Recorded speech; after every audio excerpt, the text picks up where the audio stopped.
আধুনিক শ্রেণীবিন্যাস অনুযায়ী সকল প্রাণী অ্যানিমেলিয়া জগতের অন্তর্ভুক্ত। এই জগতের প্রাণীরা মোট ৩৩টি পর্বে বিভক্ত।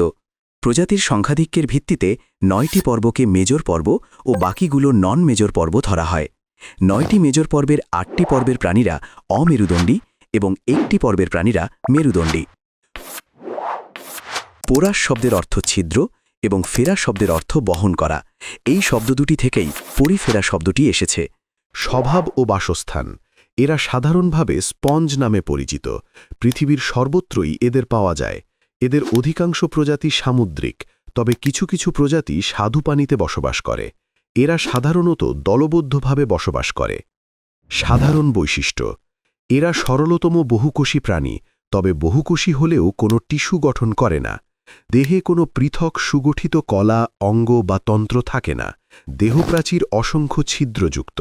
এই ছিদ্রপথে পানির সাথে অক্সিজেন ও খাদ্যবস্তু দেহের অভ্যন্তরে প্রবেশ করে, যেমন স্পঞ্জিলা, স্কাইফা। নিডোসাইট নামক বিশেষ বৈশিষ্ট্যপূর্ণ কোষের নাম থেকেই নিডারিয়া পর্বের নামকরণ করা হয়েছে। এই পর্বটি আগে সিলেন্টারেটা নামে পরিচিত ছিল। স্বভাব ও বাসস্থান। পৃথিবীর প্রায় সব অঞ্চলেই এই পর্বের প্রাণী দেখা যায়। এদের অধিকাংশ প্রজাতি সামুদ্রিক হলেও অনেক প্রজাতি খাল, বিল, নদী, হ্রদ বা ঝর্ণায় বসবাস করে। এরা বিচিত্র বর্ণ ও আকার আকৃতির হয়। কিছু প্রজাতি এককভাবে, আবার কিছু দলবদ্ধভাবে কলোনি গঠন করে বাস করে। এরা সাধারণত পানিতে ভাসমান কাঠ, পাতা বা অন্য কিছুর সঙ্গে দেহকে আটকে রাখে বা মুক্তভাবে সাঁতার কাটে। সাধারণ বৈশিষ্ট্য। এদের দেহ দুটি ভ্রূণীয় কোষস্তর দ্বারা গঠিত। দেহের বাইরের স্তরটিকে একটোডার্ম এবং ভিতরেরটিকে এন্ডোডার্ম বলে। দেহগহ্বরকে সিলেন্টেরন বলে, যা একাধারে পরিপাক ও সংবহনে অংশ নেয়। একটোডার্মে নিডোসাইট নামক বিশেষ বৈশিষ্ট্যপূর্ণ কোষ থাকে, যেগুলা শিকার, আত্মরক্ষা, চলন ইত্যাদি কাজে অংশ নেয়, যেমন হাইড্রা, ওবেলিয়া।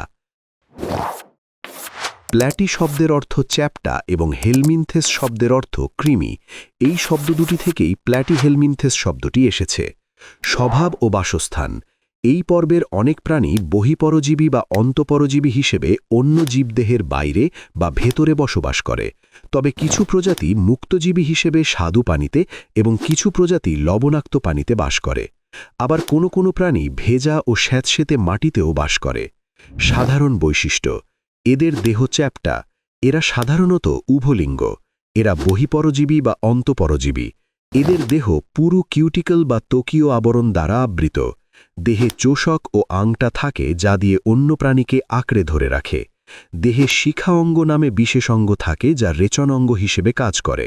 এদের পৌষ্টিকতন্ত্র অসম্পূর্ণ বা একেবারেই অনুপস্থিত, যেমন যকৃৎ কৃমি, ফিতাকৃমি। নেমা অর্থ সুতা। এই শব্দটি থেকেই নেমাটোডা পর্বের নামকরণ হয়েছে। অনেকে একে নেমাথেলমিনথেসও বলে। স্বভাব ও বাসস্থান। এই পর্বের অনেক প্রাণী অন্তঃপরজীবী হিসেবে বিভিন্ন প্রাণীর অন্ত্র ও রক্তে বসবাস করে। এসব পরজীবী নানা রকম ক্ষতি সাধন করে। তবে অনেক প্রাণী মুক্তজীবী, যারা পানি ও মাটিতে বাস করে। সাধারণ বৈশিষ্ট্য। দেহ নলাকার এবং পুরু ত্বক দ্বারা আবৃত। এদের পৌষ্টিকনালী সম্পূর্ণ, অর্থাৎ মুখ ও পায়ুছিদ্র উপস্থিত। শ্বসনতন্ত্র ও সংবহনতন্ত্র অনুপস্থিত। এরা সাধারণত একলিঙ্গ।